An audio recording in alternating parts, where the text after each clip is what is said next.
In this video, we're going to talk about common left and right foot presentations and how this is affected by the center of mass. Then we're going to show you how to adapt a pronation drill to suit the left and right sides. So in general, the left foot tends to be resting flatter in a position that many call pronation. However, this isn't real pronation where we have movement in the heel counteracting movement in the forefoot. This is actually just a flattening of the entire foot onto the inner edge of the foot. So this foot appears to be flatter. And then on the right side, we get just the opposite, where most of the weight is shifting to the outside part of the foot. The arch tends to look a little bit higher on this side, and this foot would be characterized as being supinated.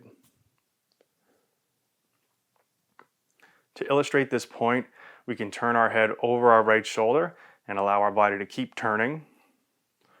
What we'll eventually feel is an exaggerated representation of what's happening on either foot. We'll feel only the outer edge of the right foot on the floor and only the inner edge of the left. If we then turn and exaggerate that turn all the way over the left, we'll feel this relationship reverse as the weight goes to the outside of the left foot and the inside of the right foot. This is pretty much the opposite foot position from what we normally have, and this is why a lot of our activities have a left rotation built into them. When trying to restore normal mechanics in the foot and ankle and achieve true pronation, which is relative movement between the heel and the forefoot, we can often use a wedge underneath the base of the big toe and the arch, regardless of what foot we're working on. However, we might alter these cues a little bit to suit the side that we're working on. So if we're putting this wedge underneath the right side, we're still going to have the wedge underneath the arch and the base of the big toe, but we're going to put a little more emphasis on pushing the inner heel into the ground right from the start. As we do this, our right knee will tend to want to come in a little bit, so we're going to counteract that by twisting that knee back out so it's in line with the middle part of the foot. And in this position, you might even feel your glute engage a little bit on that side. And then we're going to make sure we maintain as much inner heel contact as we can as we translate the shin over the foot and back.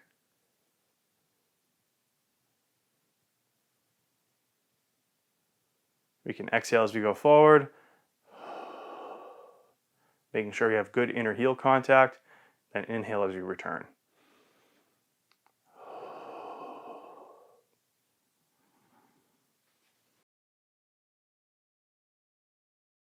If we then go over to the left side with the same setup, we're going to have the wedge underneath the base of the big toe and the arch, but in this position we're first going to shift the back of the left hip back, and we'll feel a little bit of pressure roll out to the outer edge of the left heel. In this starting position, we're going to feel a little bit of that outer edge of the left heel, but still make sure that we have contact with the wedge underneath the base of our big toe. As we allow the leg to travel forward over the foot, we're going to feel that transition from outer edge to inner edge of the heel as we're moving forward.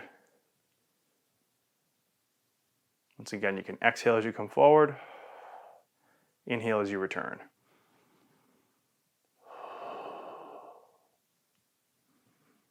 Outer edge in the start, exhale moving to inner edge.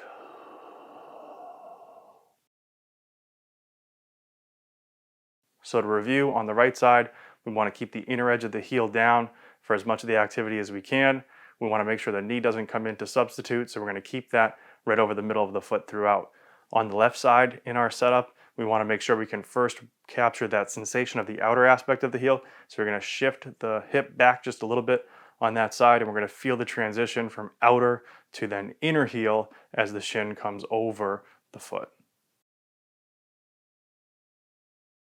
If we're having trouble capturing that inner aspect of the heel when we're doing our right-sided pronation drill, we might have to use two wedges in this offset position so that one's under the base of the big toe and arch while the other is under the outer aspect of the heel. By putting the second wedge under the outer aspect of the heel, this actually rolls the heel in towards the inner aspect and makes it a little bit easier to feel that inner heel throughout. And that's going to look like this. Once again, we want to make sure that knee doesn't come in order to get that inner aspect of the heel down. And we're going to maintain that knee in line with the middle part of the foot as we're coming through the entire motion here.